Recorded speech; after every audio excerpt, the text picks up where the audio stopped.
Et si Judas n'avait jamais trahi Jésus?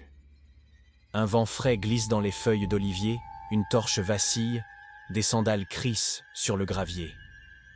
Quelque part au loin, un coq bâille devant l'aube encore lointaine. Dans le récit canonique, c'est la nuit qui fait basculer le monde. Un baiser au clair de lune désigne un homme pour qu'on l'arrête. Mais si ce baiser n'a jamais lieu, si la bourse d'argent ne quitte jamais une main tremblante, et si le chuchotement aux gardes ne franchit jamais l'air, ce soir, nous suivons une seule étape non franchie et traçons ses répercussions à travers la foi, la culture et l'histoire. Avant d'ouvrir la porte de cet autre possible, il nous faut comprendre la pièce où nous sommes. Les Gospels disent que Judas Iscario était l'un des 12, choisi à la main, un compagnon proche qui parcourait les routes poussiéreuses avec Jésus. Alors que la ville de Jérusalem se gonflait pour la Passover, Jésus s'enseignait dans les cours du temple, attirant des foules et l'attention d'autorités religieuses méfiantes face aux troubles. L'attention était comme une corde tressée. Les responsables du temple craignaient une émeute. Les Romains redoutaient une rébellion, et les disciples pressentaient qu'il se passait quelque chose. Lors d'un repas souvent appelé le Last Supper, Jésus rompit le pain et passa une coupe, des paroles d'alliance et de sacrifice flottant dans l'air à la lumière des chandelles. Il prédit que l'un de ses amis le trahirait. Judas, déjà en lien avec les autorités pour 30 pièces d'argent, s'éclipsa dans la nuit.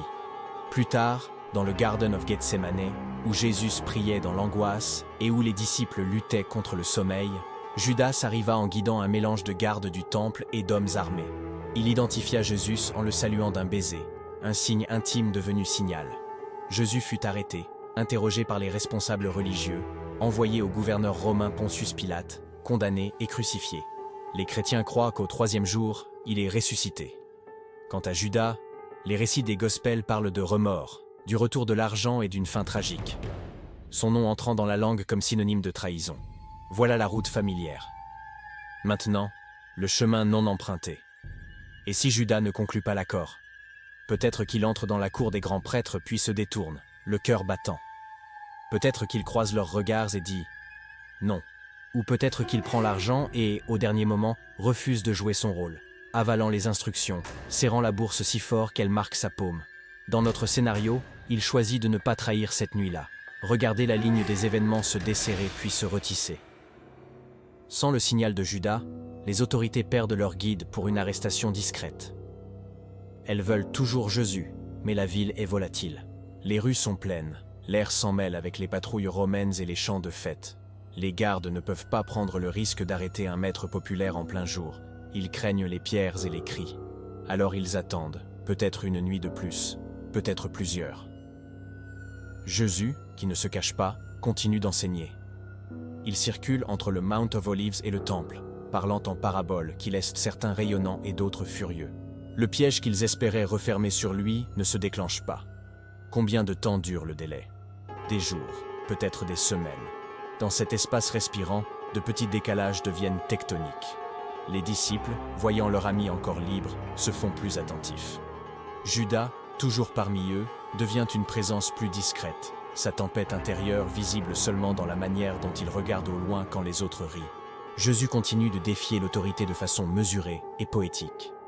Il parle du royaume de God, de la miséricorde et de la justice, du premier qui devient dernier. Ses paroles résonnent sous les portiques où les marchands se plaignent du trafic et où les prêtres jettent un coup d'œil au rassemblement assis en tailleur sur la pierre. La tension ne disparaît pas, parce qu'il ne s'agissait jamais seulement d'un traître. Il s'agissait d'une collision, de messages et de pouvoir, d'espoir et de contrôle. Pourtant, sans le timing précis d'une arrestation nocturne guidée par un ami, le rythme de l'histoire change. La Passover se termine. Les pèlerins roulent leurs nattes, rangent le pain et les champs, et repartent vers leur foyer. Les foules s'amenuisent. Les autorités expirent un peu. La peur d'une émeute recule d'un cran. Rome compte ses pièces et poursuit sa marche. Si l'arrestation survient plus tard, elle peut prendre un autre aspect. Elle pourrait être publique, en plein jour, une saisie mesurée plutôt qu'une embuscade de minuit. Jésus, connu de visage et de voix, n'a plus besoin d'être présenté. Une arrestation diurne apporte de nouvelles dynamiques. Témoins, bruit, la possibilité d'un ultime enseignement, un regard d'adieu qui ne se perd pas dans l'ombre. Sans la piqûre intime d'un baiser, la trahison perd son icône. Elle devient autre chose, une action d'État contre un rabbin perturbateur. Cette différence compte pour la mémoire. Mais reculons et posons la grande question au cœur de la foi chrétienne. La crucifixion aurait-elle quand même lieu? Beaucoup de chrétiens considèrent la mort et la résurrection de Jésus comme le noyau. Dans cet exercice spéculatif, nous traitons la théologie avec soin. Les institutions qui s'opposaient à lui, religieuses et impériales, ne dépendaient pas entièrement du choix de Judas. Elles étaient plus vastes que la volte-face d'un homme. Ainsi, dans une version de cette chronologie alternative, la confrontation survient tout de même, plus tard, peut-être après un été d'enseignement et de mobilisation dans la campagne. Jésus est arrêté publiquement, jugé par le conseil, remis à Rome et exécuté. La croix tient toujours, mais son chemin n'est pas bordé par la trahison d'un ami. Dans une autre version, le retard change plus radicalement l'issue. Jésus voyage après la Passover et son groupe grossit à nouveau en Galilée. Les autorités, réévaluant la situation, décident que poursuivre un maître aimé du peuple est plus d'ennui que ça n'en vaut, du moins pour un temps.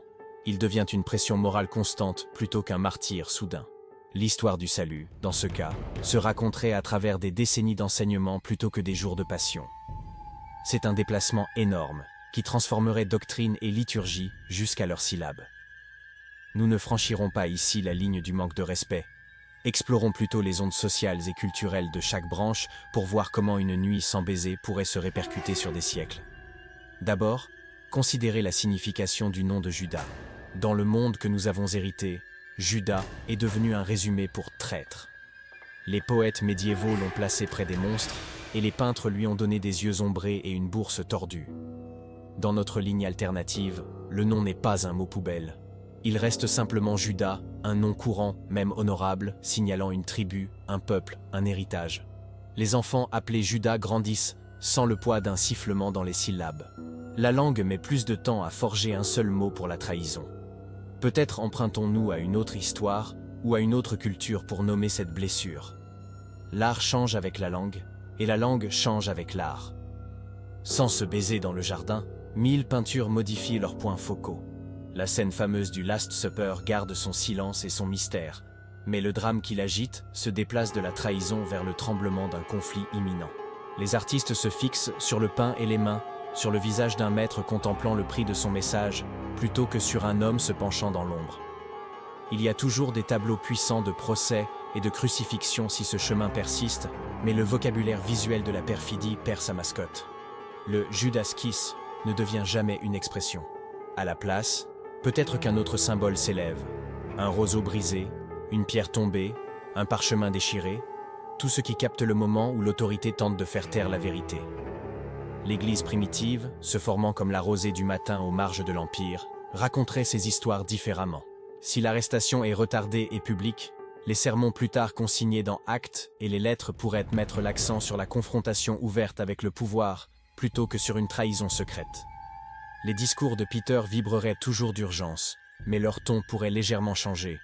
Pas « vous avez trahi et tué », mais « vous vous êtes détourné de la miséricorde en plein jour ». Si la crucifixion a quand même lieu, Pâques arrive avec une humeur légèrement différente. La résurrection n'est pas moins étonnante, le deuil n'est pas moins réel, la joie n'en est pas moins explosive. Mais le récit auquel les savants et les pasteurs reviennent, sur des amis qui ont failli, sur le pardon étendu même à ceux qui l'avaient livré, devient moins centré sur Judas et plus sur la fragilité des foules et des conseils. Judas lui-même, plus discret en marge, pourrait être rappelé non pas comme un méchant, mais comme un disciple qui a lutté avec le doute et qui, à un moment crucial, a choisi de ne pas abandonner son maître. Imaginez les sermons forgés sur cela, sur le fait de revenir en arrière avant le précipice, sur la force d'une seconde chance. Faisons une pause et songeons aux humanités. Le théâtre sans la trahison de Judas devient une scène qui penche vers le conflit philosophique plutôt que vers une seule perfidie intime. Les dramaturges dramatisent les débats entre Jésus et les autorités, la tension entre l'ordre romain et l'imagination prophétique. Les compositeurs soulignent de grands accords pour les scènes de tribunal plutôt que pour les captures dans les jardins. En littérature, la trahison existe toujours, mais quand un ami trahit un ami, les auteurs cherchent d'autres métaphores. Le mot « Judas » n'éclate pas de leur plume comme une insulte toute faite. La miséricorde peut trouver d'autres visages et d'autres noms. Historiquement, certains courants sombres ont jailli de mauvaises lectures et de mauvais usages du récit de la Passion. Au fil des siècles, certains ont dirigé la colère contre des communautés entières, utilisant l'image de la trahison pour justifier les préjugés. Dans un monde où la trahison pivotale n'a jamais eu lieu, une partie de ce combustible disparaît. Cela n'efface pas la capacité humaine au biais, mais cela supprime un hameçon récurrent que l'histoire a trop souvent saisi. L'enseignement sur la passion, les liturgies qui se souviennent de ces événements, pourraient insister sur la responsabilité partagée et le besoin partagé de grâce. Le doigt d'avertissement du récit ne pointe pas vers la caricature d'un extérieur, mais vers la tentation toute humaine de protéger le pouvoir au prix de la vérité. Même la politique pourrait ressentir la secousse. Si arrestation et procès sont publics et non cachés par un signe secret, le message devient moins à propos de complots clandestins et davantage à propos de systèmes qui prennent des décisions en plein jour. Les mouvements pour la justice s'alimentent souvent d'histoires de ce type. Les manifestants citent des lignes sur la vérité et le pouvoir, sur un maître qui oblige les autorités à assumer leurs choix. Le jardin de minuit ne tient plus lieu d'emblème. À la place, une cour ensoleillée ou une place de pierre claire devient la scène de la réflexion sur le courage. Et qu'en est-il du cercle intime? Peter, James, John, leur trajectoire se dessine différemment dans le ciel sans cette trahison. Le reniement de Peter sous la pression des questions peut encore se produire dans la chaleur d'un procès public, où il peut se dérouler autrement. Mais supposons que l'acte de Judas soit un acte de loyauté plutôt que de perfidie. Cela pourrait créer une parabole vivante parmi les 12 eux-mêmes. Celui que beaucoup soupçonneraient plus tard de trahison devient celui qui a essayé de protéger. Les premières communautés pourraient raconter une histoire précieuse sur un ancien collecteur d'impôts, un zélote, et un homme nommé Judas qui apprit à s'asseoir à la même table alors qu'il aurait été plus simple de s'en aller. C'est un changement subtil, mais la subtilité façonne les âmes au fil du temps. Dans le scénario à plus longue trajectoire, celui où la crucifixion est retardée de plusieurs mois ou années, le mouvement chrétien pourrait se cristalliser autrement. Les premiers rassemblements se centreraient sur les paraboles, les repas et les œuvres de miséricorde étalées sur davantage de saisons. La croix ne serait pas absente de l'enseignement, car elle pendait déjà sur les routes romaines et hantait les collines judéennes, mais son association avec Jésus pourrait se faire plus graduellement. Si, dans cette ligne, la crucifixion n'advenait pas ou advenait bien plus tard, hors du calendrier de la Passover, le calendrier festif de l'Église changerait. Au lieu de la Semaine sainte telle que nous la connaissons, il pourrait y avoir une fête des enseignements, un souvenir de mi-été des confrontations au temple, ou un carême hivernal rappelant un long voyage en Galilée. Le pain et la coupe de cette chambre haute garderaient leur poids, mais peut-être que l'accent se poserait davantage sur la table partagée et le commandement d'aimer le prochain. Le souvenir d'une communauté presque déchirée par le soupçon et tenue ensemble par le choix. Revenons maintenant à Judas, au centre de notre récit. S'il ne trahit pas, où va-t-il? Les Gospels, tels que nous les avons, ne racontent pas une vie de disciple après la trahison pour lui. Dans notre scénario, il reste, le visage ouvert aux reproches d'amis qui le soupçonnaient et au pardon qui marque le ministère de Jésus. Il pourrait devenir un récit vivant de prudence face au désir, de combien nous sommes proches de troquer nos convictions pour le confort, et une incitation vivante à la possibilité de faire demi-tour avant qu'il ne soit trop tard. Son histoire deviendrait une lanterne tenue basse pour ceux qui se croient irrécupérables. Voici un homme qui se tint au bord et fit un pas en arrière. À des siècles et des mondes de distance, les salles de classe de langue sont plus calmes. Un professeur brandit une liste d'idiomes, cherchant un équivalent pour un ami qui trahit un ami avec une salutation. Les élèves clignent des yeux. Il n'y a pas de phrase fameuse pour cela. Peut-être écrivent-ils au tableau « un baiser contrefait ». Ça n'accroche pas. La classe passe à autre chose. L'histoire des mots se souvient toujours des histoires qui les ont façonnés. Quand une histoire se plie, le dictionnaire se plie avec elle. Petite pause. Si Judas choisissait la loyauté, quelles conséquences uniques vous importeraient le plus? La foi, l'histoire ou l'art? Si ce type d'exploration soigneuse d'un « et si » vous parle, appuyez sur like et abonnez-vous pour suivre notre prochain voyage. Les ondes continuent. Les routes de pèlerinage attireraient peut-être moins les voyageurs vers des jardins de trahison et davantage vers des places publiques de courage. Les artistes sculptent des bas-reliefs de débat sous des colonnades plutôt que des processions nocturnes aux lanternes. Les livres pour enfants mettent en avant le travail d'équipe parmi les disciples, tissant un chapitre où un ami faillit s'en aller puis revint, honteux, mais accueilli. Les leçons morales penchent vers la persévérance et les secondes chances plutôt que vers l'avertissement unique contre la traîtrise. Et pourtant, l'obscur demeure, parce que c'est honnête. Sans le moment Judas, l'humanité c'est toujours la trahison. Les amis continuent d'échouer envers d'autres amis. les systèmes continuent de laisser tomber les vulnérables. Le drame de la conscience contre la commodité se joue partout, des tables de cuisine au banc du Sénat. La différence dans cette chronologie est symbolique. Notre ancre culturelle pour la trahison personnelle est moins calée sur cette scène ancienne. Nous allons chercher ailleurs pour nommer la lance qui entre par le côté. Peut-être sera-ce un mythe grec, une cour médiévale, ou un récit d'espionnage moderne qui fournira la métaphore signature. Le récit des Gospels, en retour, devient un lieu que nous visitons pour lutter avec le pouvoir et la miséricorde, pour regarder les décisions prises en pleine lumière sous les yeux d'une foule. Les savants dans ce monde débattent toujours, parce que c'est leur nature, sur la façon dont différentes doctrines ont pris forme. Sans la trahison de Judas, ces études montrent un plus grand accent sur les enseignements de Jésus dans les premiers credos et cantiques, avec des phrases tirées des paraboles et des proclamations avant qu'elles ne tournent étroitement autour de la croix. Quand la croix apparaît, elle arrive comme l'aboutissement de confrontations publiques et âprement disputées, plutôt que comme l'issue d'une chaîne tirée par un conspirateur. Même la manière dont nous traçons le signe de la croix sur les murs et la poitrine pourrait porter un poids légèrement différent. Moins sur la brûlure de l'échec d'un ami, davantage sur le courage de tenir en public pour la vérité. Imaginez aussi les conversations discrètes qui remplissent cuisines et porches. Un parent, racontant l'histoire à un enfant, s'attarde non pas sur la bourse de pièces, mais sur le choix de rester ferme quand le monde tire.